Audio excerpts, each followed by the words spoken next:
હાલો મિત્રો, મિસ્ટર તબેલાવાળા કેમ છે? હવે આ છે નેપિયર ઘાસ. અગાઉ આપણે એક વિડીયોનો બનાવેલો છે, પણ એક નવી સમસ્યા આવી છે.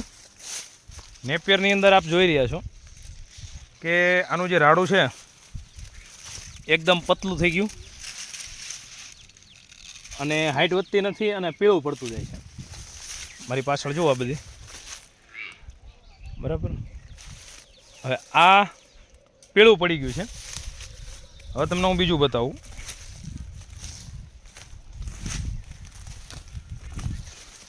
આ જુઓ, એકદમ લીલું છે, બે વિભાગ પડી ગયા છે. હવે આ જે લીલું છે ને એમાં અને આ જે પીળું પડી ગયું એમાં બેમાં તફાવત શું છે ખબર છે? કે પીળાની અંદર એક તો પાણીનો અભાવ રહી ગયો, પાણી ઓછું મળ્યું, અને જ્યારે પાણી મળ્યું ને ત્યારે જે છાણિયું ખાતર અમે નાખતા હતા એ ખાતર એને વધી ગયું, જેના કારણથી પહેલાં તો પાણીના કારણે લસાઈ ગયું હતું અને પછી ખાતરનો થોડો ગરમાટો વધી ગયો અને ઉપરથી તડકો, એના કારણે પાણી નહીં મળવાના કારણે જુઓ અહીંયા અને અહીંયા બે જગ્યાએ તમે ગ્રોથ જુઓ. હવે આ જે છે એ હવે પાછું વધશે નહીં. હવે આને એક વખત વાઢ લઈ લઈએ અને નવેસરથી જે પાછું ઉગશે એમાં પૂરતું પાણી મળે તો પાછું આની જેમ લીલું થશે. નકર આ તમે મારી પાછળ જુઓ, બધું પીળું પડી ગયું. અને એમાં એવું હતું કે આ બાજુનો જે છેલ્લો ભાગ છે વાઢવામાં, કેમ કે અહીંયાથી વાટ શરૂ થાય તો આ બાજુનો છેલ્લો ભાગ આવે એટલે આ ખ્યાલ નહોતો રહ્યો. હવે ઉનાળાની અંદર કેવું છે, નેપિયર આમ ગણો ને તો ઘાસ ખવડાવવામાં બહુ સારું, પણ નેપિયર જીવે પાણી ઉપર. જો એને પૂરતું પાણી નહીં મળે અથવા પાણીનો અભાવ પડશે એટલે આ વસ્તુને ખરાબ થતાં વાર નથી લાગતી. અને બીજી એક વસ્તુ મારે એ અનુભવ થયો કે ચોમાસાની અંદર કેવું થયું કે એક ધારું પાણી પાળામાં ભરેલું રહ્યું, કેમ કે અહીંયાથી પાળો તૂટી ગયો હતો ને જ્યારે પાણી આપણે બહુ આવ્યું હતું અને નેપિયરમાં જ પાણી હતું. તો એક ધારું નેપિયરને પાણી મળ્યું ને ત્યારે પણ આ પોઝિશન થઈ હતી, પણ પીળું નહોતું પીળું. ત્યારે ફક્ત આના જે રાડા છે ને એકદમ હાવ પતલા હોટી જેવા રહ્યા હતા. આનો ગ્રોથ ન થયો, વધ્યું નહીં કે ન પછી અહીંથી કોળાણું. અને જ્યારે ચોમાસું ગયું, પાણી ફૂંકાણું, પછી એનો ગ્રોથ એકારે આવ્યો હતો. એટલે વધુ પાણી મળી જાય ચોમાસામાં ત્યારે આ પ્રોબ્લેમ આવે, અને ઉનાળામાં જ્યારે જમીન આમ કહેવાય ને કસાઈ ગઈ, ફૂંકાઈ ગઈ, એવો જ્યારે પ્રોબ્લેમ આવે ત્યારે આવે છે.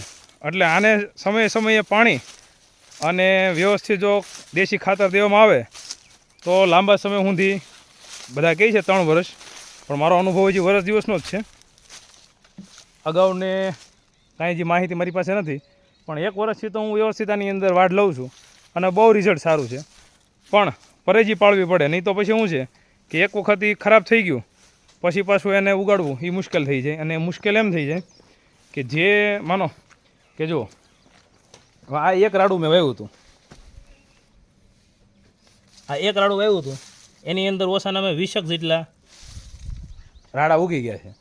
હવે આની વચ્ચે કોઈ પણ એક જગ્યાએ ખાલું પડી ગયું હોય અથવા બળી ગયું હોય ભૂથું, તો પછી ત્યાં તમે ગમે એટલું વાવો એ ઉગવા નહીં દે. કેમ કે બધી બાજુનો ઘેરાવ આવી જાય ને, એ ઘેરાવની અંદર પછી કેવું થાય, જો ખાલું હોય ને બતાવો, જો આ ખાલું છે, અહીંયા થઈ ગયું, અહીંયા થઈ ગયું, આ બેની વચ્ચે જે જગ્યા હતી ને અહીંયા બળી ગયું. હવે અહીંયા મારે કાંઈ ઉગાડવું છે ને તો નહીં ઉગે, અને મેં ટ્રાય કરી ઉગાડવાની, એ તમને બતાવું.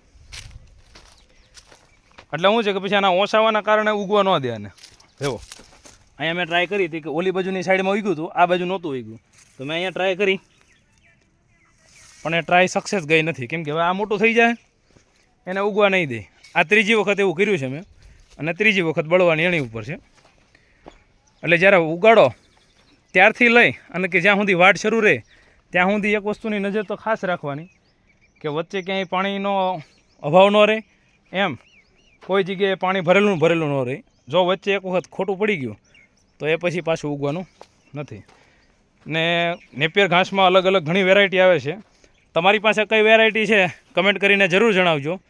અને બાકી આવી નવી માહિતી માટે અમારી ચેનલને લાઇક સબસ્ક્રાઈબ જરૂર કરી લેજો, જેથી કરીને અવારનવાર આપણે મળતા રહીએ. મિસ્ટર તબેલાવાલા, ચાલો મિત્રો, બાય.